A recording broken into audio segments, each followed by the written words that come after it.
your mandate is to provide for the homeless and the poor.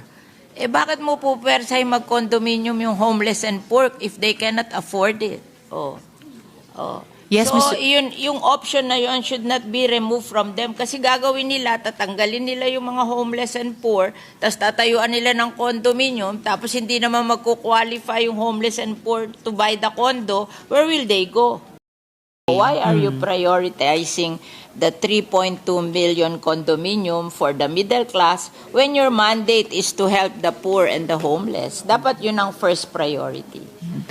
In fact, that is our problem in Las Piñas, that yung inyong condominium na pinopropose, it's not for the poor and the homeless, it's for the middle class. So why are we providing houses for the middle class? They can buy from others because they can afford it. Our priority should be the poor and the homeless. Yes, Mr. President. Nakikinig mabuti ang Secretary sa inputs ng ating mga colleagues sa bawat locality natin kasi lahat yan pag pinagsama-sama really give us the national situation sa housing na sinusubukang tugunan ng department. I think what the department is trying to do, Mr. President, good gentlewoman, ay sabay na trabahuin Hindi ito pwede with sabay. government funds, Kasi prioritizing housing for the mahihirap, poor. nakatira doon sa lupa na tatayuan nila ng condominium. Saan dadalhin yung mahihirap na cannot afford the condominium? Mr. President, kahit sa condominium, sinasabi nga po ng DSUD na pati ang condominium ay for the poor as long as may interest subsidy. So sinusubukan po ng department They're telling me mag-innovate it's sa mga 4,000 a programa. month. Hindi daw po, Mr. President, but I'll get Hindi the updated totoo yun. figure on Yun ang that. pinopromote nila, 4,000 a month. Mr. President, what I'm hearing here is it is 2,600 a month, so not Do 4,000 you think pesos. the poor can afford 2,600 a month when they're earning only below 500 a day? Kasi ang kino-question ko is yung model na condominium. Mahal ang condominium eh. So, it's not for the poor and the homeless. So, Mr. President, sa ini-evolve na programang 4PH ng department, bukod pa po dun sa pinag-uusapan natin kaninang government subsidy, may nauna ng proposal na interest subsidy para dun po sa mga mahihirap na mag-elect tumira dun sa mga condominium na yon or mga medium rise na iyon. At meron din pong proposed na amortization How much subsidy is the in partnership amortization? sa LGUs. Kasi ang amortization, pag lupa lang ang binigay mo, 500 pesos a month. Yan ang experience namin sa Las Piñas. Now, pag condominium, magkano? Ang proposal po sa ngayon dun sa amortization subsidy in partnership sa LGU ay 1,500 pesos a month. 1,500 pesos. No, ang ina-announce sa amin, 4,000 a month. I just want the DSUD to reconsider their condominium concept for the poor. Kasi parang hindi kaya ng mga mahihirap sa amin. Paalisin sila doon sa lupa na tinitirhan nila, tatayuan ng condominium, hindi naman nila kaya yung condominium, where will they go?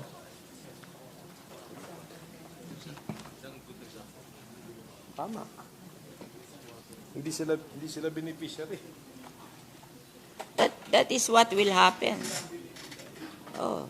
Whereas, if yung lupa, dinivide sa kanila, 500 a month lang. Oh, mas safe yun. Bakit tatayuan ng kondo?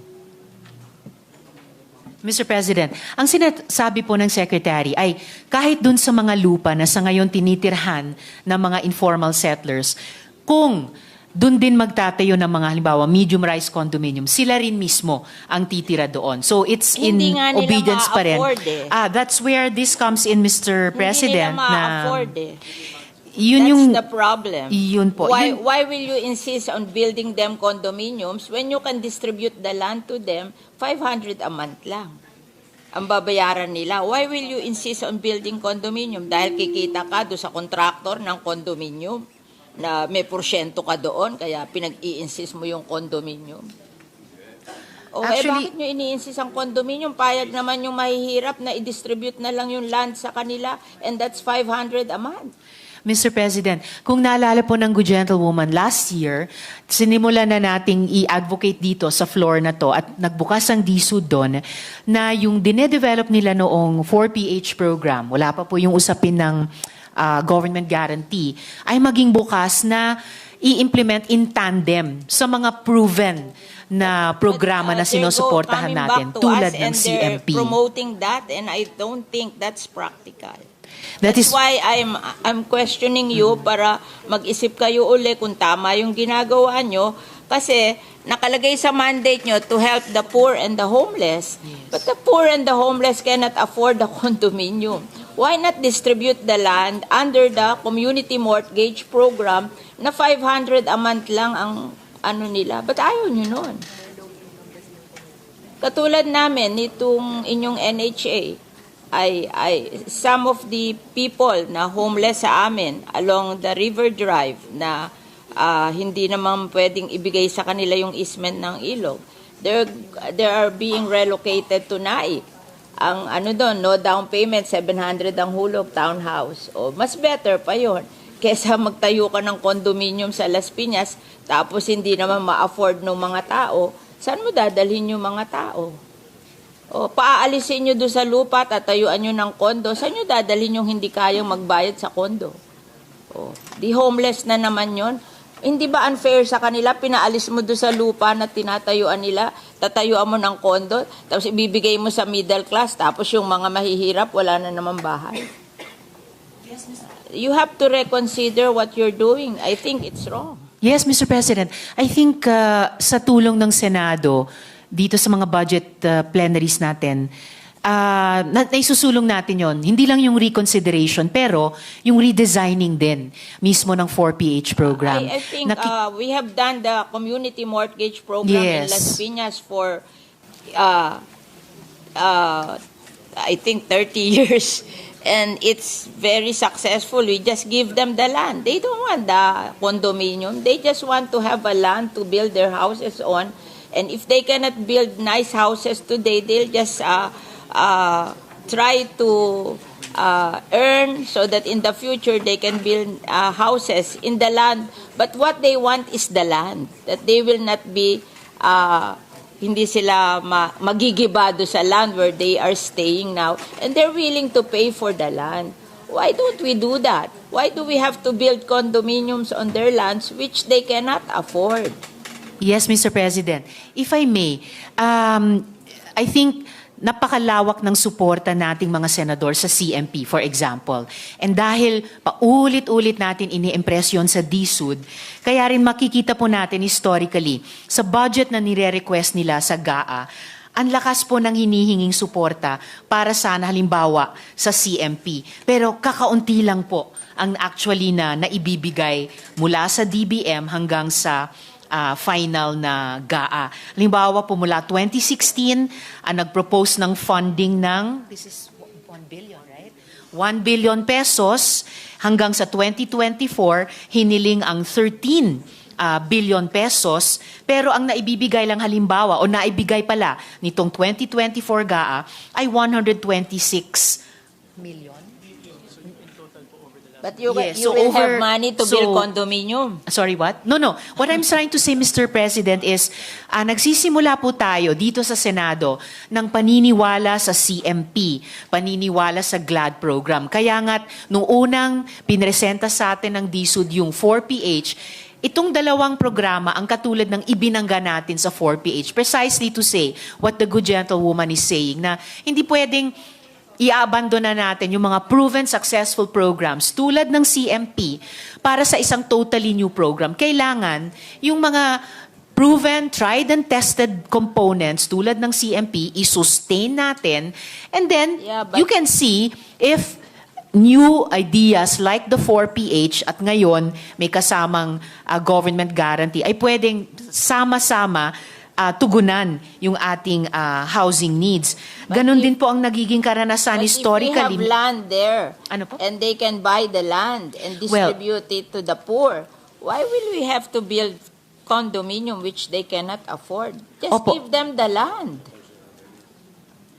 So it is actually up to us also now, Mr. President, kahit dun sa particular na programang sinusuportahan natin ng CMP. Nag-propose po itong representasyon ng 500 million pesos para sa CMP, pati po sa unprogrammed funds natin sa 2025. Ang historically din po sa budget na hinihingi ng DSUD at key shelter agencies pero aktual na ibinibigay ng DBM, halimbawa sa SHAFC, historically humingi po tayo para sa kanila ng 14.8 billion pesos pero 121 million pesos lamang po ang naibigay. But we are not abandoning kahit alin sa mga... Ano gagamitin mo sa condominium kung yung land lang na murang-mura hindi mo magawa? Anong model yun sa condominium? Yes. You will say that it will be financed by the private sector. Yes, Madam, ang problema, Mr. igagaranti President. din ng government yan. Di parang government din ang gumasta dyan.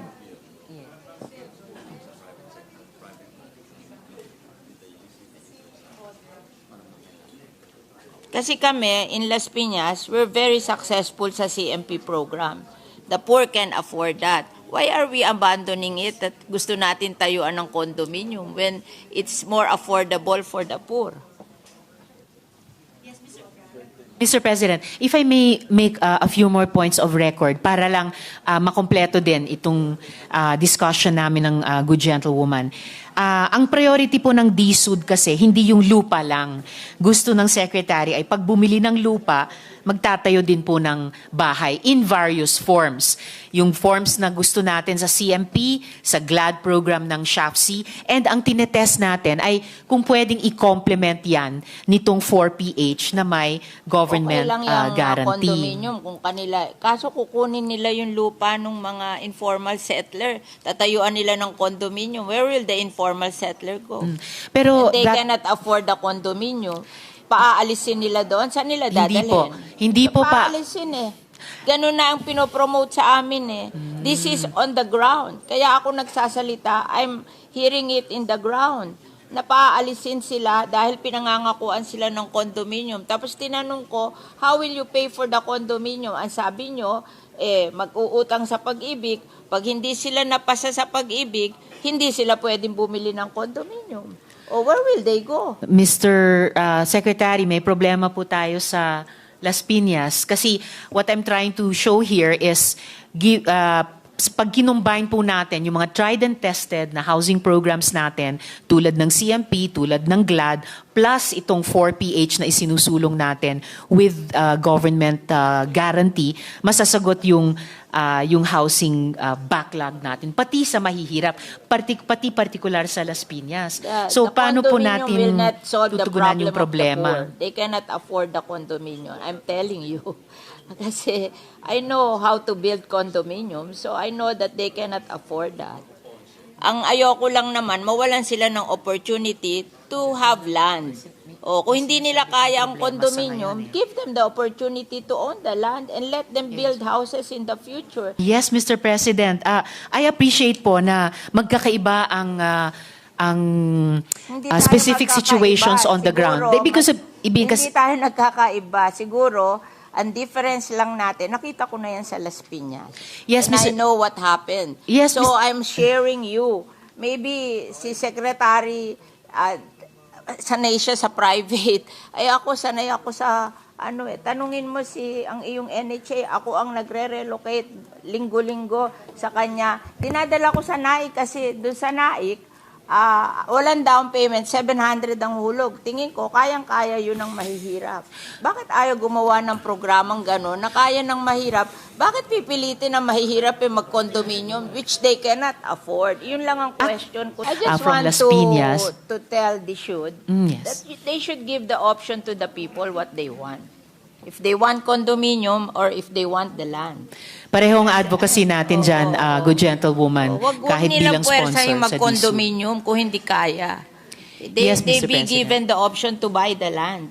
And then yung land na lang. Kasi sa amin, gusto lang nila kanila yung lupa. And mura lang yon. Oh, give them the option. Don't force them to buy from the condo because many of them cannot afford it. Oh, yun lang ang inaano ko sa inyo, that after all, your mandate is to provide for the homeless and the poor. Eh bakit mo po persay mag-condominium yung homeless and poor if they cannot afford it? Oh. Oh. Yes, So, Mr. yung option na yun should not be removed from them kasi gagawin nila, tatanggalin nila yung mga homeless and poor, tapos tatayuan nila ng condominium, tapos hindi naman magkukwalify yung homeless and poor to buy the condo, where will they go?